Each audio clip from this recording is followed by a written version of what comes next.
Okay, we'll go ahead and get started.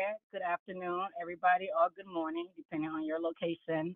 Thank you for joining us for the capital disbursement request training and overview and training. Our goal today is to go over the overview of the disbursement process and also provide some best practices that we have noticed in our review since we kicked it off last year.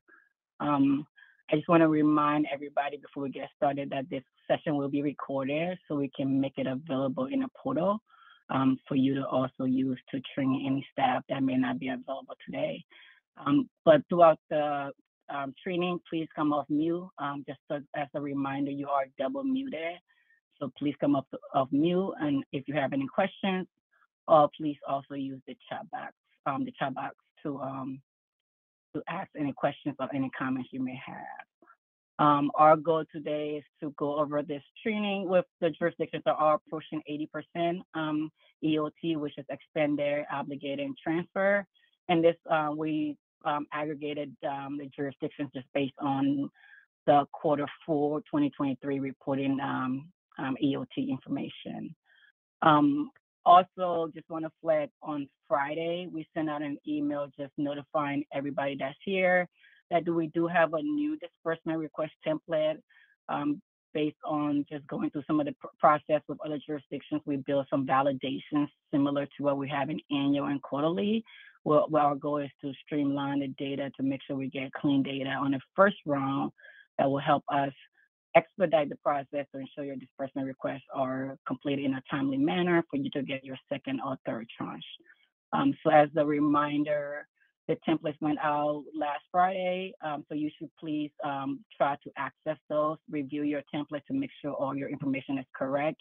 If you have any issue, please let us know. Starting on May 20th, we will require that all jurisdictions use the updated template. So if you're in the process of completing your disbursement request template, please don't worry, you can proceed. But any jurisdictions that submitting after May 20th will have to use a new template. Let us know if you have any questions about that. And if you have any issues accessing your template. I'm going to hand it over to my team members. The training compliance overview will be provided by Samari Taru. Raisa Momo will jump in to provide some best practices that we hope will help you with filling out the template and submitting your disbursement request, and also your documentation for sampling. I will also turn over to Grace Mahaffey. She will walk through the templates similar to what we perform on annual reporting and quarterly, and she will provide some really good tips on that as well. After that, we will hand it over to Jay Flowers. Jay will provide a demo of the portal, how to access and submit your disbursement request. So again, please submit questions throughout the training, and we are very excited to go through this process with you. I'll stop talking and I'll hand it over to Samari. Thank you, Samari. Hello, everybody. Next slide, please.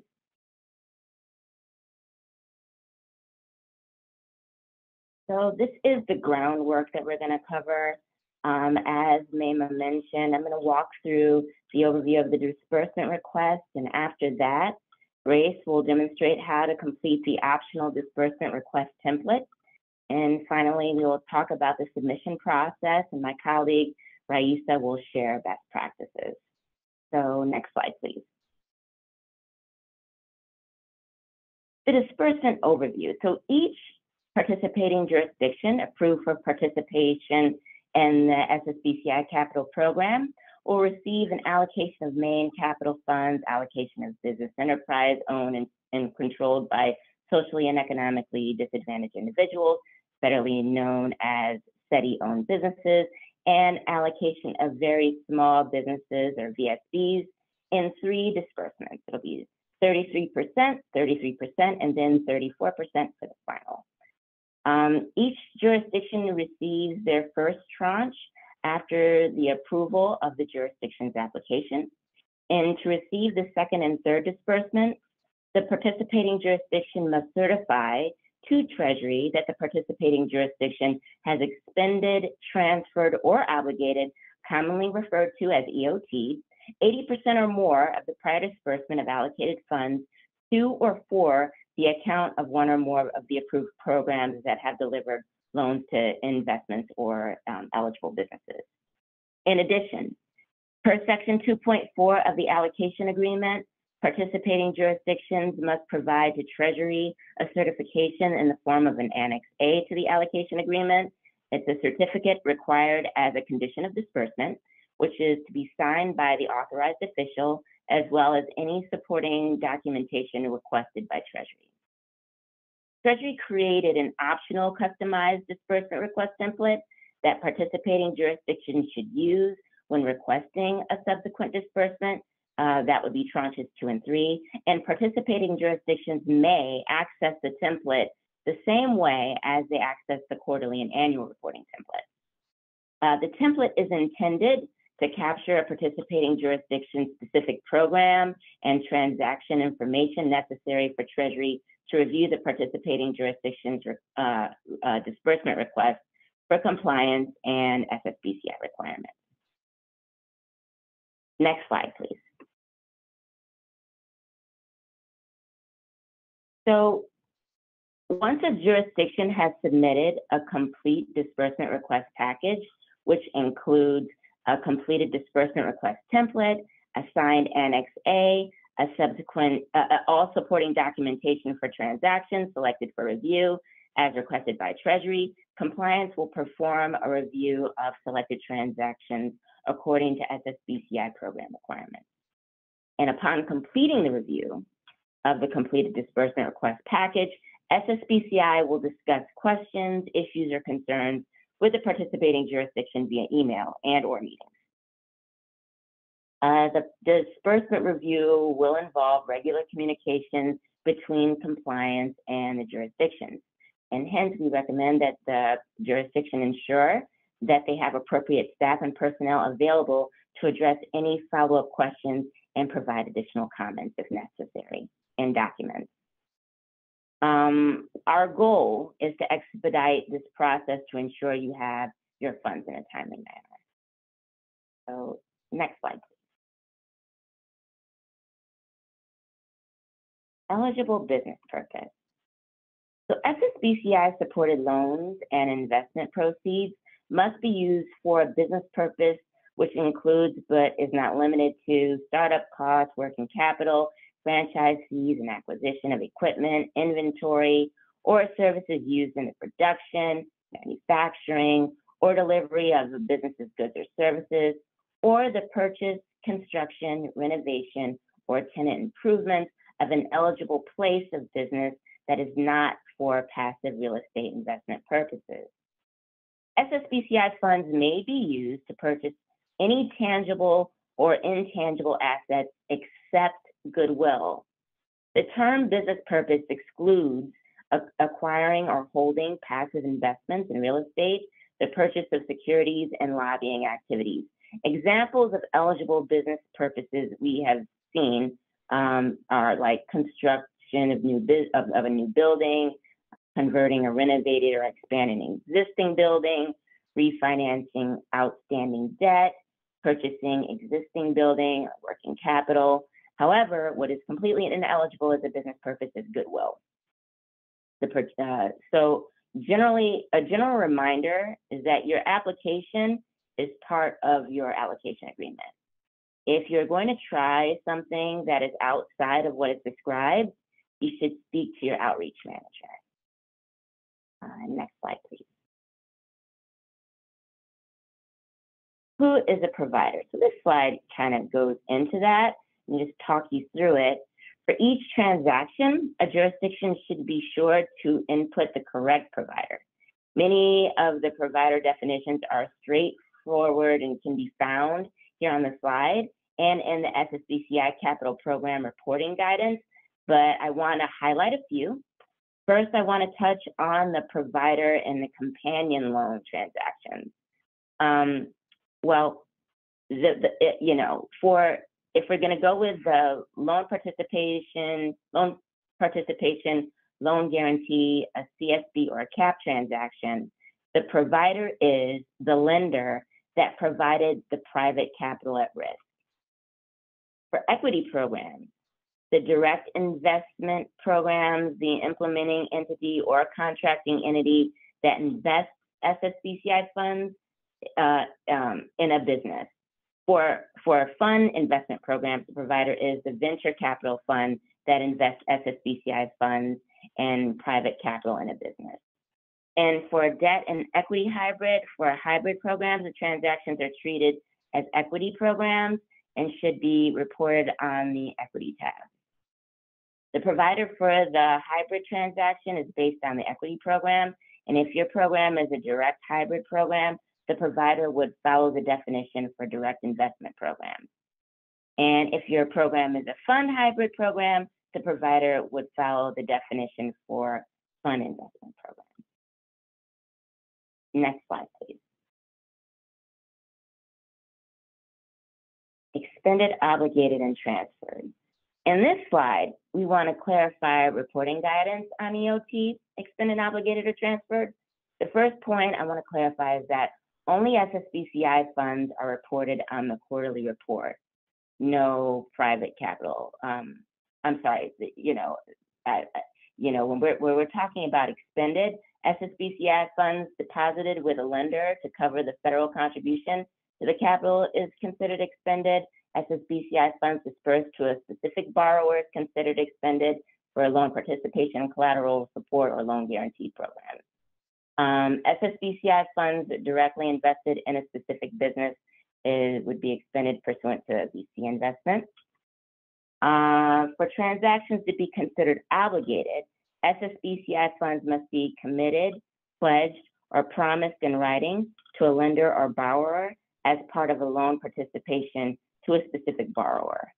And the loan, for example, has not contractually closed. Likewise, for loan guarantee programs, collateral support, SSBCI funds must be committed to cover guarantees and collateral deposits, but the loan has not contractually closed. For direct equity investments to be considered obligated, there should be a signed investment agreement and the funds have not been received by the business. And for VC fund investments, funds must be considered pledged or promised in writing as part of a VC fund investment agreement, and the obligation is at the fund level. The main thing to note for transferred is that there should be a documented need to fund a loan transaction or investment or to pay for allowable expenses. Next slide, please.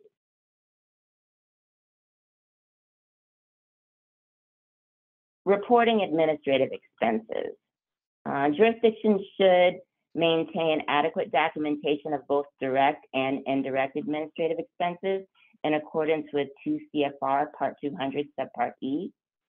And in so doing, we'd verify that administrative expenses are allowable per 2 CFR Part 200 Subpart E. Also, verify that administrative expenses are reasonable for the SSBCI program. And this would include, for example, if an expense is generally recognized as ordinary or necessary for the operation and efficient performance of the program, it would be considered reasonable, or be maybe considered reasonable if it's within the participating jurisdiction's practices and policies, or within the market prices for comparable goods or services for that geographic area. In addition, verify that administrative expenses are actually allocable to the SSBCI program, which means incurred specifically for the program. And also review to see if it benefits the SSBCI program and can be distributed in proportions that may be approximate or using reasonable methods.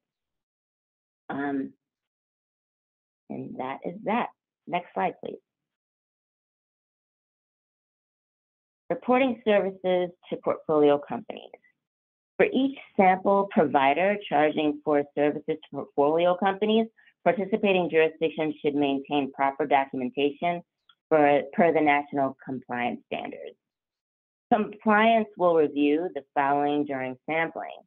We'll verify an agreement exists between the provider and the participating jurisdiction, disclosing the services to be provided. We'll verify that that the fund discloses the provider services to the investee. We'll verify that each provider reporting allocated funds expended for the cost of the program is executing a timely certification, which should be annually. And we'll verify that certifications contain the language from the sample certifications included in the National Compliance Standards. Next slide, please. So this is our way of trying to walk through what a VC fund investment program would look like as it's reported in the disbursement request form. And don't worry if you don't get it the first time around. Grace is also going to actually show a real-time example showing the real disbursement request form. This is just kind of a snapshot and a preview of it. So this is our example. You have first, participating jurisdictions should report fund investment program obligated and expended transactions separately on the disbursement request form. In this example scenario here, where there is the VC commitment of $7 million and the total SSBCI commitment of $3.5 million to Alpha Venture Fund LP. From that commitment, you see two transactions, C Adventure Travel LLC and Let's Bank Inc. that have been expended. Meaning, when we say expended, we went over it before, but that means here that SSBCI funds and private capital have been invested directly into the portfolio company. The expended transactions, C Adventure Travel LLC and Let's Bank Inc., should be reported as a typical transaction would be reported with all the required data entered. In addition, from Alpha Venture Capital LP's $3.5 million SSBCI commitment, Alpha Venture Fund LP paid 2 fund administrative costs, which you can see kind of in the second box. You can see the admin expenses. There are 2 here. You have the fund formation and you have the filing fees, both totaling $4,000. And also what's been expended in our example, the Alpha Venture Capital Fund has made 2 payments of service portfolio company to portfolio service company fees. Both of those expenses total $60,000. So that's the overview. And below is the snapshot of the disbursement request form showing how the expended transactions will be reported separately with other required data elements like EOT and date and business purpose. For the obligated amount, there are a couple other things that need to be considered. First, the investment or investee specific information like the business name and primary purpose may be left blank for obligated transactions, as you can see here. In the snapshot below, you see for the obligation, you see the business name is left blank and you see the business purpose is left blank. When reporting the SSBCI allocated fund on the disbursement request form for this obligation, jurisdictions would reduce the total SSBCI commitment, which is referenced on the slide here as A, by 3 elements. So you have that 3.5 commitment above, references A. You're going to be reducing that by 3 elements. First, the total investment amount of both expended transactions. So you're going to reduce it by B, so it's going to be A minus B. Then you're going to also reduce it by the total admin expenses paid. So then you're going to be reducing it by C. And then you're going to have the total 1.71 fees to portfolio companies, also reducing the commitment. And so that would have you arrive at the $2,936,000 amount that we have here. And you can also see that below in the disbursement requestment form, you'll see SSBCI allocated funds. So that's how we arrived at the SSBCI allocated funds. So I hope that you were able to follow. Again, if you weren't, it's okay, we're going to talk through it again. Also, when reporting the total investment amount on the disbursement request form for this obligation, jurisdictions should reduce the same 3 items, right, but also include the amount of the non-SSBCI capital, the fund expended for these transactions, because the reduction of the VC fund commitment should reflect that the SSBCI funds, as well as the private capital, have been reduced from the total VC commitment. And so you can see here, if you're going to look at the other little skinny box, we did the same calculation there to arrive at the $5,872,100 amount that you see reported in the snippet of the disbursement request form below. And again, you're deducting both the same elements. Difference is you're also including the non-SSBCI capital amount expended for these transactions to arrive at the total. Again, I know this sounds complicated. It sounds complicated, but the good news is Grace will also cover this transaction in further detail during her demonstration, and we also are here to answer any questions in the end. So, next slide, please. Accessing the disbursement request form. A user will have different levels of access based on their assigned role in the portal. Jay Flowers will be going over the different levels of access in his demonstration later, but we want to highlight the different levels here. You have the account administrator role. It is the most restrictive role. The user can only view and download the template. The account point of contact or POC role is also able to view and download the template, but this user can also upload a completed report. Lastly, the authorized representative role can view, download the template, upload a completed template, and is the only user who can certify and submit a report. As an example, if an account POC uploaded a completed report, an authorized representative would still need to certify and submit the report for it to be submitted to the Treasury. If the user does not have an authorized representative role, an error message will appear, preventing the user from submitting the report. For clarification and for reporting purposes, the authorized representative for reporting is a role in the SSBCI reporting portal.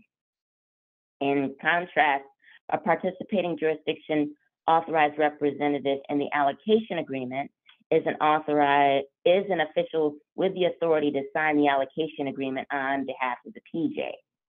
Once the user with an authorized representative role submits the disbursement request template, a link will be immediately sent to the authorized official from the allocation agreement via DocuSign to complete the Annex A. And so I know that was a whole lot, but I am going to turn this over to my colleague, Grace, who will go over the next couple of slides. Grace? Thank you, Swari. All right. So we'll start with this slide here, and then I'm going to go ahead and jump into a demonstration of the disbursement request form itself. So very briefly, there are 7 tabs to the disbursement request form: the cover page, the tooltips, and then there are 3 tabs for entering transaction information broken out by program type. So the CAP tab, loan credit OCSP, VC equity. And then there are 2 tabs for administrative costs generally, and then those VC services to portfolio companies.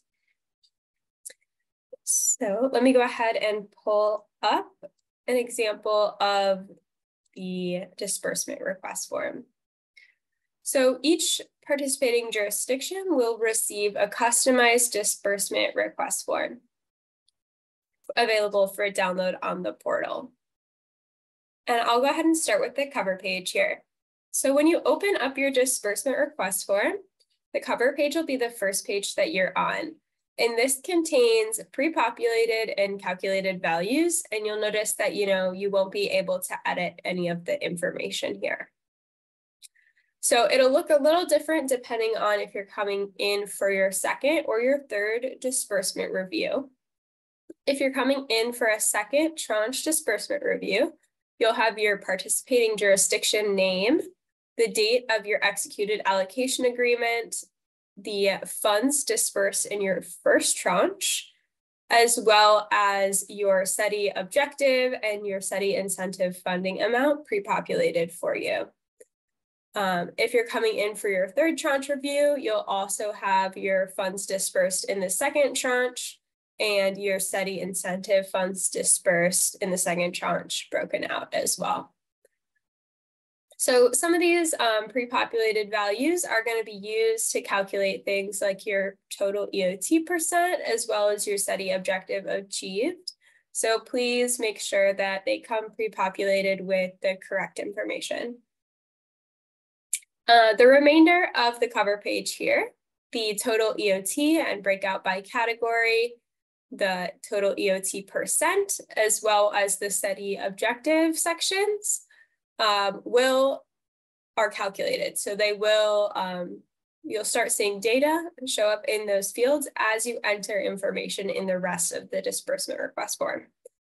And then we'll come back here when we're finished, but essentially you can use the cover page once you've entered all of your information to do a bit of a sanity check, make sure that your totals are matching up with what you expected, that your EOT percent is as expected, and you're reaching your SETI objective. So you'll notice as I was hovering over some of these fields, we do provide tooltip information available on each of the data elements in the disbursement request form for those on the cover page, as well as just in any of the informational tabs. You can hover over to see the tooltip. However, sometimes these little boxes can get a little scrunched up. So we've also provided all of the tooltip information on a separate tab for you to review as well. So on this tab, you'll see the location of the data element, basically which tab it's in, the name of the data element. This just gives you a little bit of information as to whether there is a drop-down selection for you to choose from, or if you enter the text directly, and then the description of the tooltip. As mentioned, the next three tabs, CAP transaction, loan credit OCSP, and VC equity, will be where you enter transaction details. And then the final two tabs, administrative costs and VC fund services to portfolio companies. So I'll go ahead now, and we're going to walk through an example of entering a CAP transaction into the disbursement request form. So starting at the top here, the first data element that we're requesting is the approved program name. So this will be a custom list that you can select from. We will pre-populate all of your approved programs per your executed allocation agreement. The program should also filter to the correct tab for you. So even though we have multiple programs in this example jurisdiction, we're only going to see the ones that are relevant to CAP in this drop-down list here. So I'll go ahead and select my capital access program, and you'll notice that the program type automatically populates for you. So across all three transaction tabs, this will auto-populate. You don't have to enter anything for that. Okay, moving on to the provider data element. So here we're just looking for the name of the provider. And then again, please reference this slide that Mari showed earlier in the demonstration to make sure you are entering the correct provider information. Here in column D, we're looking for the unique transaction ID. So this is something generated by the participating jurisdiction. Alphanumeric code that will uniquely identify the particular transaction. Again, this can be anything. We assume that you have your own naming conventions and ID generation conventions that you'll follow, and we just ask that you be consistent across your transactions. So we'll just say this is CAP 1. All right, so for the next one here, we're looking for the disbursement date.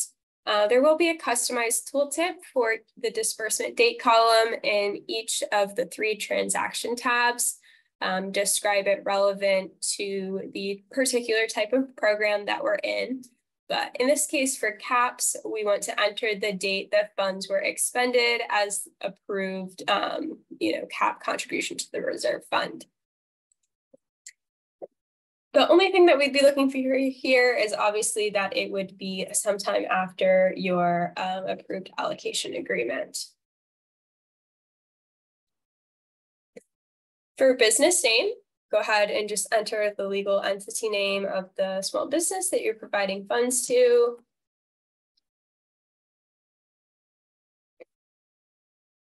All right, and then in column G here, we're looking for the business EIN. So we will only accept a 9-digit EIN. You should see a validation restriction within the template if you try to enter more than 9 digits. You'll also see here, it says, please indicate SSN if the business does not have an EIN. So you should be able to enter that as the SSN. And one other note here, if the business EIN starts with a 0, so say it's 0, 1, 2, 3, 4, 5, 6, 7, 8, you'll notice once you put that into Excel, it's going to throw an error for you. So anything with a leading 0, you'd need to enter an apostrophe ahead of that 0. And that should solve your problem. So if you have EINs that start with a 0, just enter an apostrophe, and that's just due to some Excel formatting. The same thing will go for the business zip code. Here we're accepting a 5-digit zip code. Straightforward enough. However, if you're in a state where your zip codes start with a 0, same thing, enter the apostrophe, then you can enter the remainder of the zip code, hit enter, and it should go in as expected. In between those two, we'd like for you to provide the state code of the business that is receiving the funding. And then we will cross-match that the zip code that you provided is within the state. We will also use the business and the zip code information to validate that this is an in or out of jurisdiction transaction for you. The other thing to mention here is tribal government program transaction types. So if you are a state or territory, this column will be hidden for you, just like it was in the template just a second ago, and it will be auto-populated with this not applicable option here. There's nothing you need to do, just ignore that. If you are a tribal government receiving funding and applying for your disbursement request, please just select the applicable option. So it should be pretty straightforward. And again, it will be hidden for states and territories. So, okay, we'll go ahead and move on to the primary purpose of the loan. This one has a drop-down option set to select from. So we highly recommend that you use the option set and enter the data manually. If you are copying and pasting in your data, say you paste in a primary purpose, even if the formatting of the data that you enter is different slightly from one of these options, say maybe it's missing the comma after the EG, it will throw an error when we do the data validation. So if you are copying and pasting, it has to be the exact same formatting as the allowable option. And to avoid that issue, again, we just recommend that you select the data manually, if possible. So if you select from the majority of these options, you can ignore column L there. However, if you select other eligible use, you'll notice that column L becomes highlighted in red, indicating that's now required for you to complete here. So if you select other eligible use as the primary purpose, we will need a description of the use in column L. And then you'll notice once I enter that information there, it should clear the red highlight. Just another tip is, say maybe you selected the wrong option and it's not truly an other eligible use. If you switch it over to acquire inventory or something, it might give you an error deleting potentially because of the built-in validations. You can usually get around the error messages if you right-click and hit clear contents. So just a tip there. Okay, we'll go ahead and move on. Secondary purpose of the loan, if applicable, it is fine to leave this column blank if you do not have any secondary purpose, but please go ahead and select any options that may apply. All right, we'll go ahead and move into the loan transaction amount and SSBCI allocated funds. So again, you can reference the tooltips for our additional information here, but this is going to be the total amount that was loaned to the business and does not include the SSBCI funds or additional government funding. So in this particular example, we'll say a $10 million transaction. And again, just remember this is a CAP program. So there are some restrictions on the SSBCI allocated funds. So for all CAP programs, that has to be within 2 to 7% of the loan transaction amount, including 2 and 7%. So you'll notice if I try to put 10 million in here, I will get an error basically indicating that that value is outside of that acceptable range. I'll go ahead and hit cancel, and then I can enter 7 million. Oops. Or sorry. What is 7%?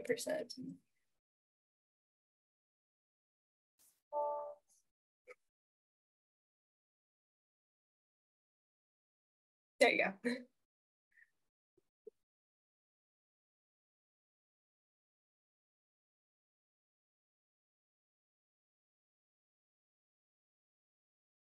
All right, so that falls within the 2 to 7% range, which is allowable for this transaction.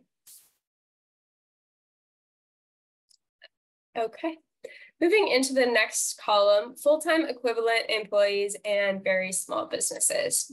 So if you have participated in the disbursement review process before, you'll notice this very small businesses column is new, and I'll get to the explanation of that in just a moment here. But previously, we just used the full-time equivalent employees column to determine if a small business was a VSB or not.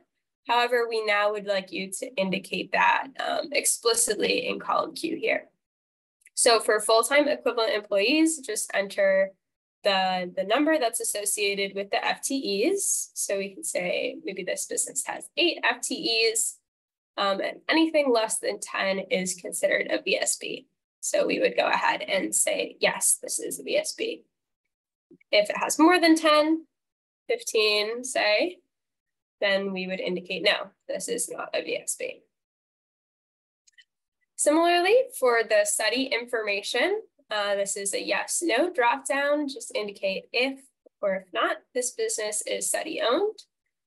If you do select it as a study owned business, you'll be required to complete the next column over, which is indicating which of the 4 categories that business falls into that makes it study.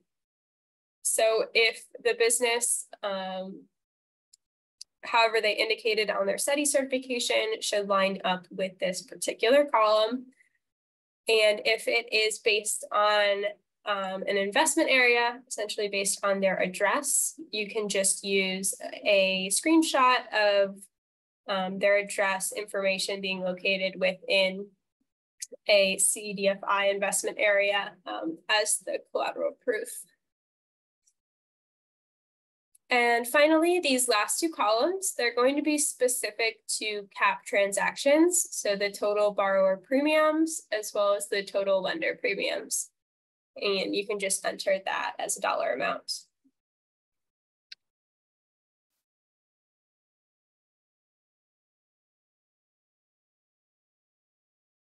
Before I move on to the rest of the examples, are there any questions about how to enter information for CAP programs? You can come off mute if you do.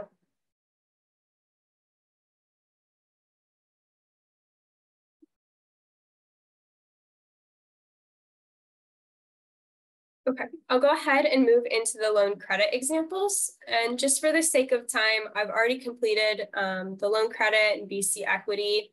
I'll just go through them with you so you can see some of the particular situations. Okay, so in the loan credit tab, again, when you come into the approved program, you should only see approved programs that you have that are part of a loan credit program, so loan guarantee, loan participation, etc. And you can go ahead and select that approved program. In this particular case, because it is a loan participation program, column C is going to be applicable to that. So just as it says here, if it is a loan participation, please indicate if this is a purchase participation or companion loan program. If it's another program type, loan guarantee, you can just go ahead and leave column C blank.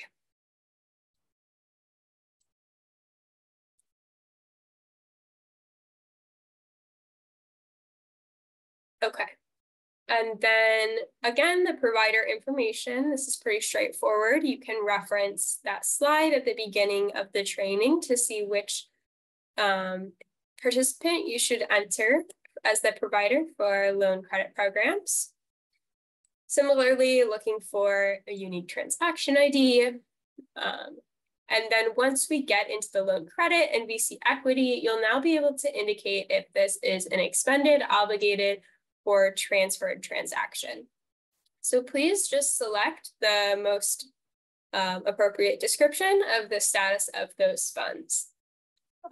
Funds will count towards your 80% threshold regardless of their status, but an important thing to note here is only expended transactions will be counted towards your SETI incentive goals. So you'll notice right now, if I go back to my cover page, currently we have 7.975 million expended for SETI over 8.225 million of our total loans and investments. And if we were to change this from an expended to an obligated status, that's now excluded here. So it can affect your SETI incentive pretty significantly. So please be careful and indicate the correct status of your transactions. For expended, obligated, or transferred date, again, please reference the tooltips, but there will be only one date provided, and that date will correspond with the status that you selected in the prior column. So if it's in the expended status, enter the date the funds for the loan or investment were dispersed from the provider to the borrower investee. If it's in a transferred status, you can enter the date that funds were transferred. And then if it's an obligated, the date that funds were committed. But again, please only enter one date in that column. Okay, similarly here, just some business information. We've already gone over the details there. Primary purpose of the loan. This is exactly the same from CAP. Similarly, if you enter other eligible use, you'll be required to fill out column N. And then secondary purpose is optional if applicable.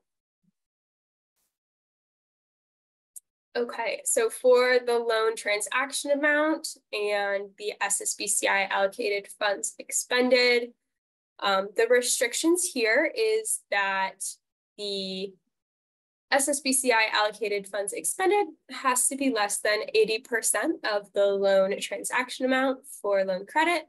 So again, if I were to put something in here, such as 300,000, you'll see we get these errors, less than or equal to 80% of the loan. Okay, and now the thing I really wanted to explain, which is if you are making multiple investments to the same business, which is what we're doing in this particular example, we scroll back to our business information, you can see that both of these transactions have been made to the same business, Yum Bakery. That is totally fine, but there's just something important to note when you come to the FTE section. So here we are in full-time employees. We do not want to double count the employees for a business. So let's say at our first transaction, when we first made an investment in this business, that Yum Bakery had 14 FTEs. Okay, that makes them not a very small business. So you would enter no here and then fill out their SETI information as is. And then when you come in for another round of financing and make a second investment in that same small business, let's say the business has grown and they now have 17 total FTEs. We do not want you to put 17 here. That would be incorrect because we would be double counting those initial 14 employees. What we would like you to report is the net difference. So you would enter 3. This would give the business a total of 17 employees, but only 3 new employees on that second round of financing. And this is why we've gone ahead and added this VSB column and data element here. Previously, we would have assumed that if you put 3 here, it was a very small business. However, with how we're asking you to report these multiple investments and it netting out the FTEs, this will allow you to put 3 FTEs because that's the net difference, but still indicate that no, this is not a very small business as they have 17 FTEs total.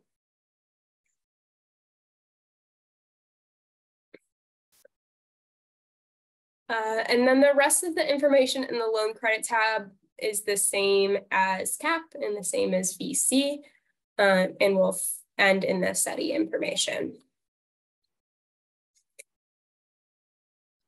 Okay, I'll take a break here for a second. Is there any questions regarding loan credit generally or how to report multiple investments, FTEs? Grace, this is James from New Hampshire. This is all very helpful. Thank you. On the FTE reporting, if you make 2 loans to the same borrower simultaneously, perhaps a real estate acquisition loan and a separate real estate improvement loan, would you just put all the FTEs under one of the rows and then put a 0 in for the FTEs on that other transaction? Yes, I think that would be appropriate. Great. Okay. Thank you. Absolutely.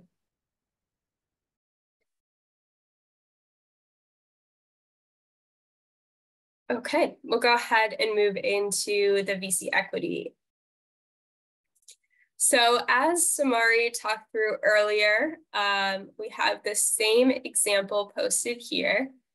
And basically what this is showing is if you have a VC funds program, so again, this is pretty applicable only to funds, this is an example of how to show your obligations and your expenditures.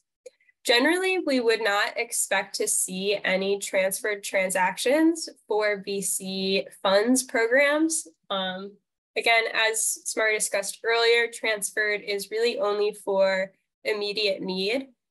That immediate need would, at most probably last a few days. So by the time you give us the disbursement request form, we'd likely see all of your funds programs in that expended status. So maybe you don't have the expenditures yet, that's fine. You could just report line 2. So if you have an obligation to a VC company, we would expect for you to enter your approved VC program, your approved funds program that obligation was made out of. We will require a unique transaction ID, even if it's in the obligated status. So again, this is completely left up to the jurisdiction in terms of what to include here, how to report that. We just ask that, again, you're consistent across your transaction information.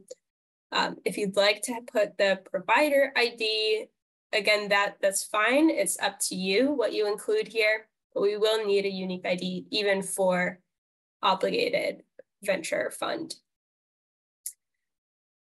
So here it is in that obligated status. You would enter the date of obligation to the fund, and then business name, business EIN, business state, and business zip code can all be left blank, obviously, since there's no business information to report yet. You can also leave blank the primary purpose of the investment, secondary purpose. Fine to leave blank. You can also leave blank at the end here, the FTE, very small business indicator, SETI indicator. So really, just to highlight, the only required information for fund obligations is the name of the provider, the name of the fund, the unique transaction ID, the EOT status, the obligated date, and then the obligation amounts. So again, as Samari demonstrated earlier, if this was your first time coming in and you didn't have these expenditures from the fund yet, you would just enter the total fund amount, which in the example was 7 million. And then the SSBCI contribution was 3.5 million. So if you don't have any expenditures from your fund yet, just enter the top line numbers as in the row of the obligation. Once you do start to have expenditures in your VC fund program, you'll add additional lines into the template here.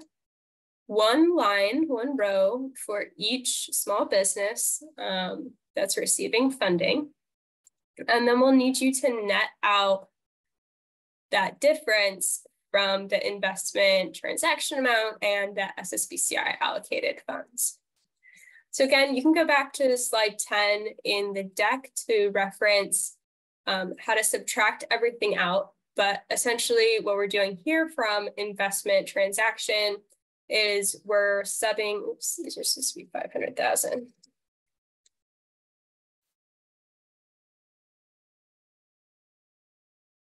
We're subbing out these 500,000 as well as the administrative costs and the VC fees to the portfolio companies, as well as the private capital contributions from the other investors in the fund. And then on the SSBCI allocated fund side, it would just be the SSBCI allocated portion, admin fees that are being netted out of here. And then, of course, once you do get to expending capital on these small businesses, we'll need the rest of the small business information. So if you're in that expended status for a VC funds program, all of the rest of the data that's asked for in the template will be required for those transactions. So all of the business information, the primary purpose of the loan or investment, the FTE, VSB, and SETI information will all be required. And then for direct transactions, you would just proceed as we demonstrated for one of these expended transactions. Again, make sure the provider information that you're entering is consistent with what we're expecting for a direct program. So your contracted or implementing entity that is providing that funding.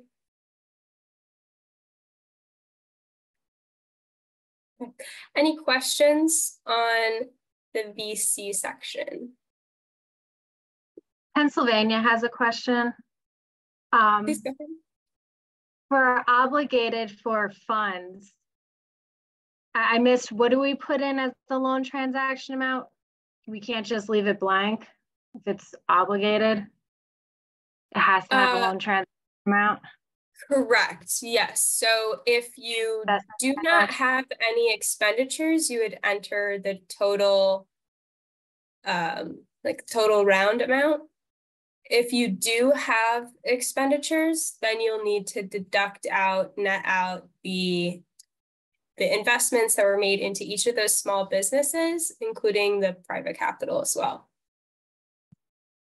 from the other participants. There isn't a round amount yet because it's just obligated. Yeah, you should have the private capital in the round, Allison. If you want to take that offline, we're happy to do that. But we expect to see the private capital and SSBCI portion in column O. Okay. So just to also flag, Grace mentioned, I put something in the chat just as a policy or program requirement. You do have to, at a minimum, have to expand the transaction in your program. So if you have a VC fund program that only has obligated, you cannot just report that. So you might have to get your 80% from other programs. I just want to flag that we do look at it at a minimum. Saying to expend the transaction within the 12-month period of your program inception. And Grace, I think Crystal also had a question. Okay, go ahead. Thank you. And I may have missed it. So with column O, when we're putting in the obligated amount, are we putting in the fund size including government and public, or the fund size that's only eligible for SSBCI match? Naima, I think it certainly excludes the additional government funding that would be reported separately here. I'm not sure if there was something else included in your question. It should just, what's in column O should be the private capital plus SSBCI. If you have additional government funds, it should go in the other corresponding column. So if the fund is 30 million, we subtract out any public money in there. That's correct. Okay, thank you. Hi, this is Hawaii. We have, I guess, piggybacking on that question. Go ahead. So just to confirm, this is a point in time because our percentages change as the funds make additional closes. So it's just a point of time when we apply, and then it can, and for future, with like let's say for the second tranche, the dollar amounts of the funds are one thing, and then as they close more and the value of our portfolio companies or our pro rata share changes, we just change it with future reports. Because we're not always 50%. It should be we're less than 50%. As of the last close, Ray. Okay.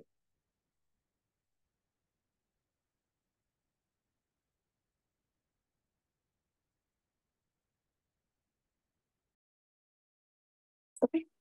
I'll go ahead and briefly go through the last couple tabs and then hand it over to Jay here. And I just want to say, please continue to ask these questions, Grace, because we will do some best practice slides. So please continue, everybody. We just want to encourage these. We want to make sure we create some best practices slides for the next round of reporting. So thank you for the question. Sorry, Grace. No worries, Naima. All right, so this is the administrative cost tab. These couple transactions right at the top here are from the VC example. So that $1,000 and $4,000 that was noted and got deducted from the obligations and SSBCI allocated funds portion. If those admin costs are going towards a VC fund expenses, we'd like you to indicate that here in column D.